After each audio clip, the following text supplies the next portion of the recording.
In today's video, I'm going to teach you how to change your invoice template in QuickBooks Online. Let's dive into this process and make sure your invoices are not only functional, but also professionally aligned with your brand. First things first, let's begin by navigating to the QuickBooks website. If you're new to QuickBooks Online, you'll need to sign up. However, if you already have an account, simply click on the Sign In button and enter your credentials. You might need to go through a small security check to access your account. Once you're in, select the company file you want to work with and we'll take it from there. Now that you're in, head over to the settings by clicking on the gear icon, usually located at the top right corner of your QuickBooks dashboard. From the drop-down, choose Custom Form Styles. This is where all the magic happens and where you can customize the look and feel of your invoices. Within the Form Styles section, you'll find options to create a new template. Click New Style and select Invoice from the options available. This action leads you into the invoice template editor.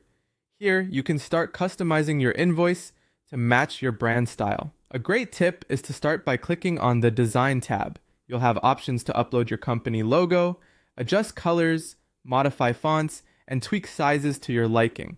The preview panel on the right side lets you see changes in real time, which is super helpful. Next, switch to the Content tab where you can edit the header, table, and footer sections of your invoice. You'll find options to add or modify payment terms, include any special messages for your customers, and drag fields around to reorder them and fit your needs. Once you're satisfied with the content, we can move to the email settings.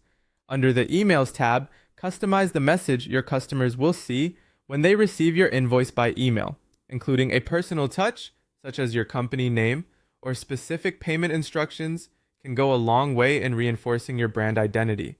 Once you're done with customization, remember to give your template a recognizable name, something like Branded Invoice Template 2025. This way, you can easily identify it later on. Finally, click Done to save your new template. If at any point you want to make additional changes, go back to the Custom Form Styles section. Here, you can edit, duplicate, or even delete templates as needed while your business evolves. And when it's time to send an invoice, you can apply your custom template by selecting it from the Customize drop-down menu at the bottom of the invoice screen before sending it to your customers. That's all there is to it. Easy, straightforward, and a fantastic way to ensure your invoices look professional and are a true reflection of your brand. Make sure to like and subscribe for more QuickBooks tutorials. Thanks for watching.